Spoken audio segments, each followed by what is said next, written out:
Hi, welcome to my podcast, Becoming a Cut Flower Grower. I'm your host, Lydia, and I'm here to share my year of growing and selling cut flowers. I'll be giving you the lowdown on everything I'm doing and sharing all the highs and lows, the good times and the inevitable disasters, all in real time. Join me on my cut flower journey, starting right now. Hello, good afternoon. Welcome to the latest episode. It is Friday, the 4th of July, 2025. Happy American Independence Day if you're American or you're listening in the States.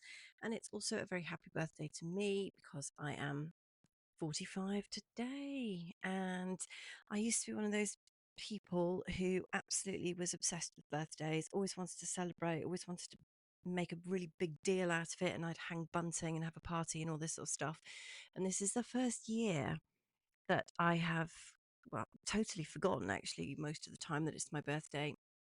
Haven't organized anything myself, and yeah, haven't given any thought to it. So I don't know if that's an age thing or just got too much else on. I don't know. But anyway, I'm going out for a bit of dinner with my other half and my mum tonight, which will be nice.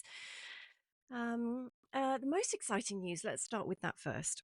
So I delivered 100 stems to my florist this morning, and I'm going to try really hard not to sound like I'm bragging or boasting or, anything, because that's not the impression I want to give whatsoever. But if you are a regular listener, you will know that I have barely sold a sausage in the last 6 months, apart from some calendula. And although I knew I was going to be ready later in the year, I had no idea it would take until the first week of July before I actually sold anything. So for me, 100 stem order is a massive, massive big deal. And it feels like I'm finally becoming a cut flower grower. So I delivered these stems up this morning. So there was some hydrangea limelight, very, very nice, very pretty. Still in its pot, actually. This is the one I bought from the wholesaler in the sale last year, and it never actually made it into the ground. But it is completely delivered. It's sitting in a tray, so I keep it like wet all of the time, and it's just absolutely steaming away. Some phlox, 20 stems of phlox, some white cornflower. So thank goodness all that deadheading has finally paid off. Some orlia, which I find a really funny little cut flower to deal with. It is so stunningly beautiful and it seems to last forever in the ground. They've been flowering for weeks. And the second you cut them, they have a bit of a wobble and the petals start to fall off. Doesn't seem to matter what I do with them, how I store them, how I keep them. So I cut everything Thursday morning, and then I've conditioned it for 24 hours in the cool. But half the Olaya I actually cut this morning just to be on the safe side because I just don't trust those guys. White sweet peas and some pinks and some mauves.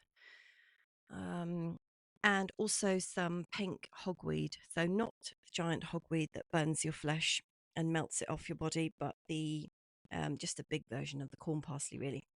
Sorry, cow parsley.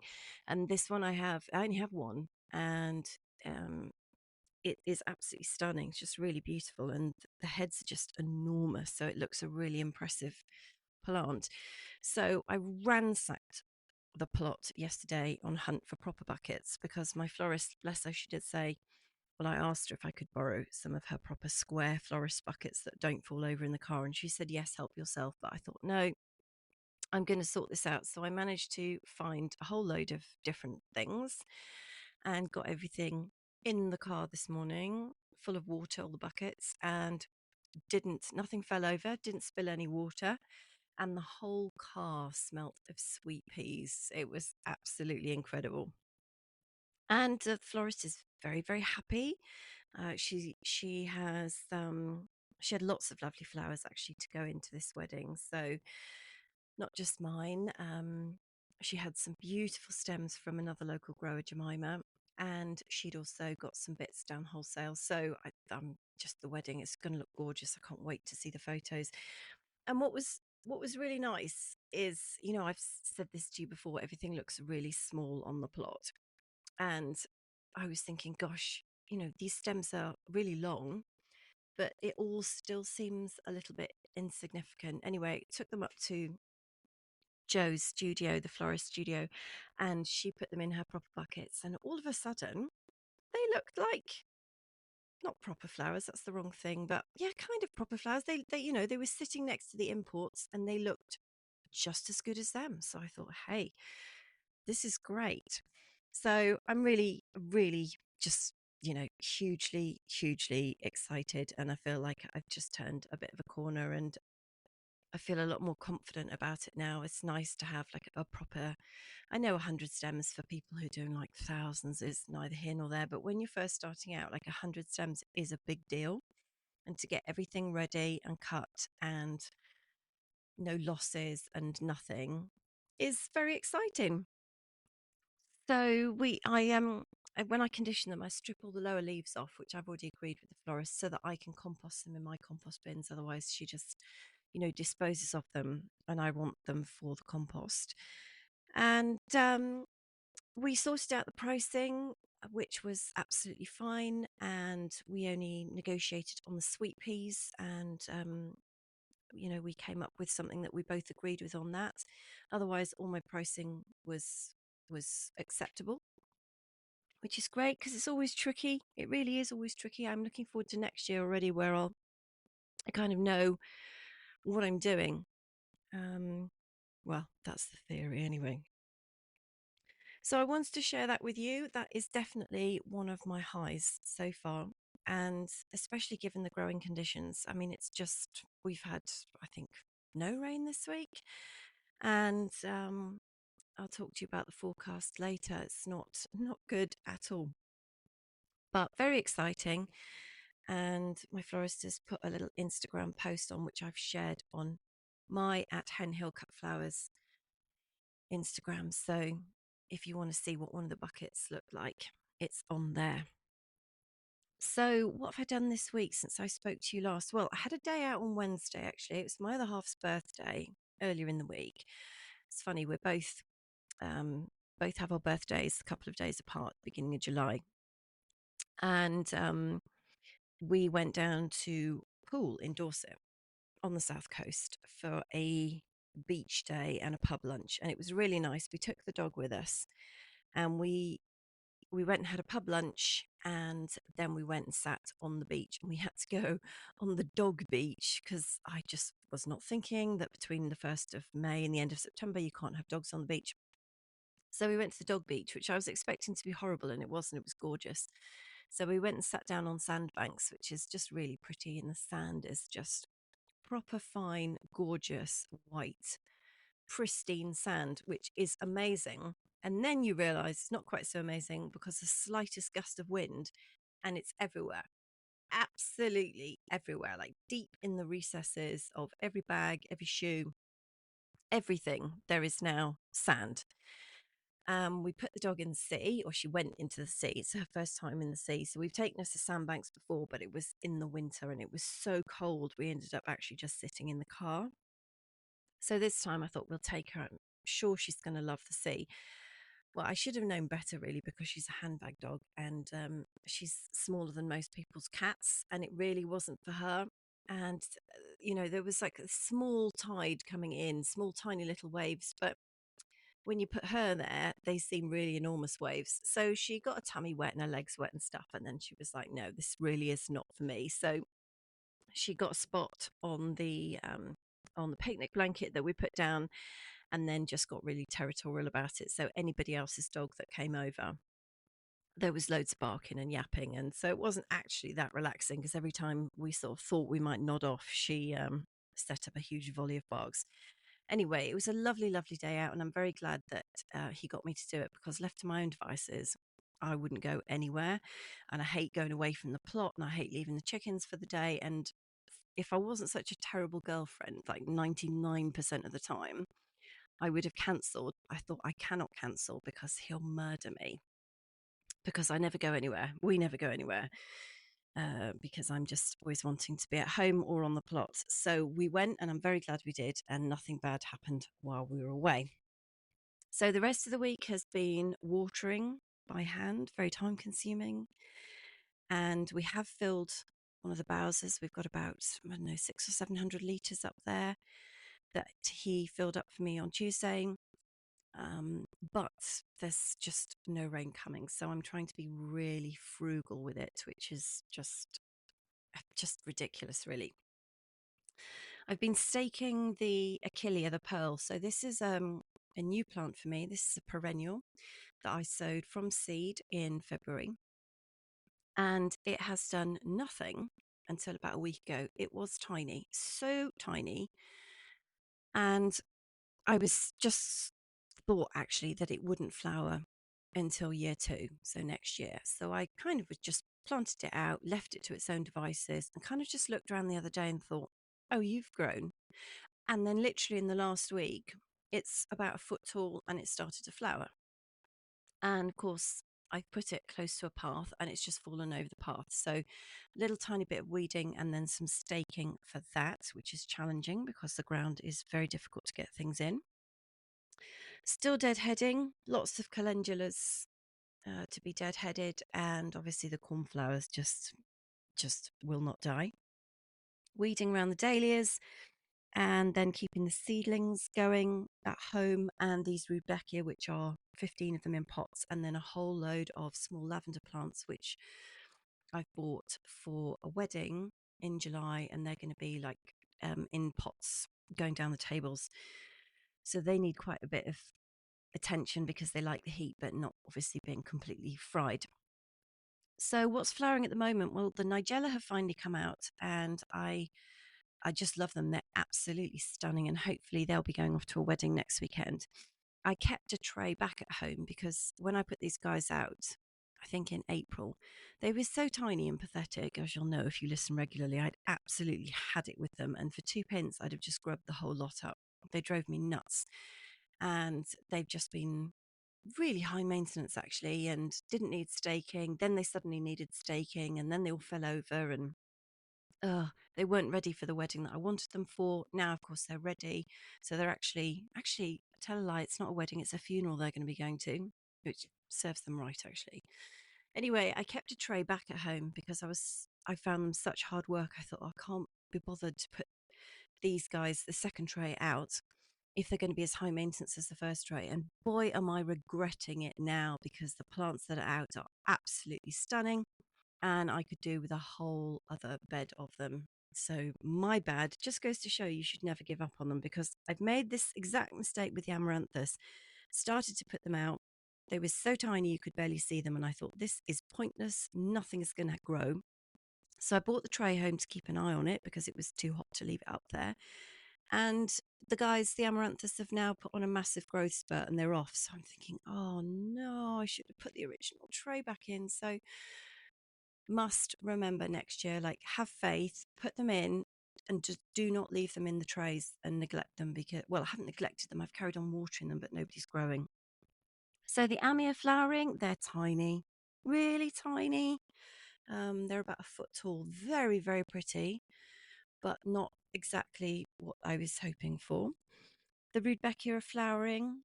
Heleniums, they're gorgeous. They're, I think, going to the funeral as well. Verbena bonariensis, which is just beautiful. The Orlia, obviously, got lots of those. Pretty much too frightened to cut them now for fear of what will happen to them. And very exciting, the Craspedia, which is my little golf balls on sticks. They have all flowered, but they haven't coloured up yet. So I've just got a nice long stem and then what looks like a tiny piece of sweet corn on the end. So not so much as a golf ball, but a tiny, tiny little, well, looks like a little bit of sweet corn. But at least they've done what I thought they were going to do, and I'm not sure whether I will grow them again. If they colour up really nicely and the flower head gets a bit bigger, I'd be tempted to do them again next year because they have been quite straightforward. The statice that are in the ground, they're doing nothing. And I remember having this problem with them last year and I blamed it on the cold.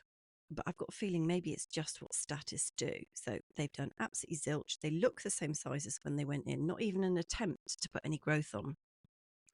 So again, the tray business, I had a second tray, which I thought, I'm not going to bother putting you out because this is ridiculous.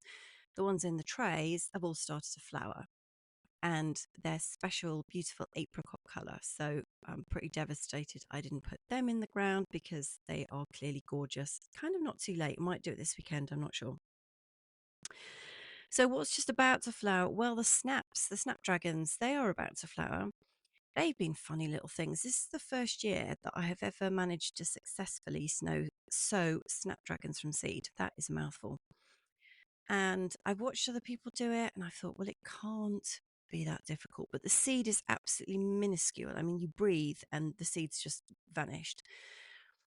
So I did some, and I haven't got very many plants. I've probably only got a dozen, maybe 20, I think, something like that.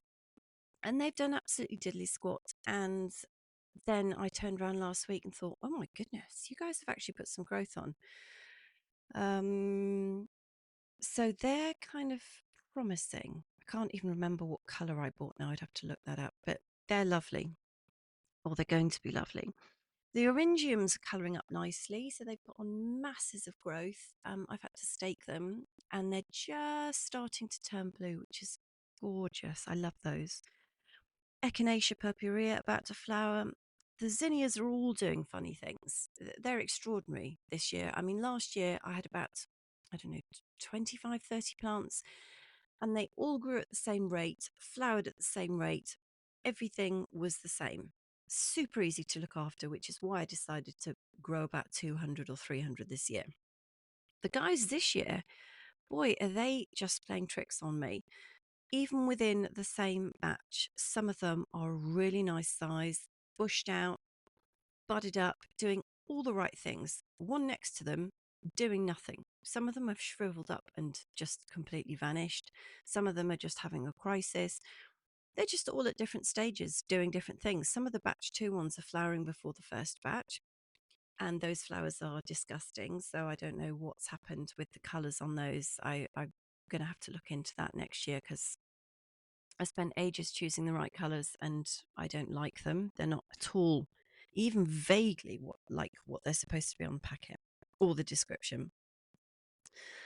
And then we've also got didiscus and scabious on the way. I think the didiscus might flower first, and then the scabious won't be that far behind them. The ones at home are doing really well. They're in trays, but they're getting watered, so they're absolutely enormous. And I'm too frightened to put them up on the plot because they've got so much lush leafy growth that I think half a day in the sunshine and they'll just lose it all and keel over. So that's what's going on. And then what's coming up? There's so much coming up. When I was talking to the florist this morning, I've invited her up to the plot to have a look because she also needs some other bits and pieces for events that she's got coming up. And I thought it would be nice to show her what I've got going on anyway. And then she can have a ferret around and pick out things that she likes the look of.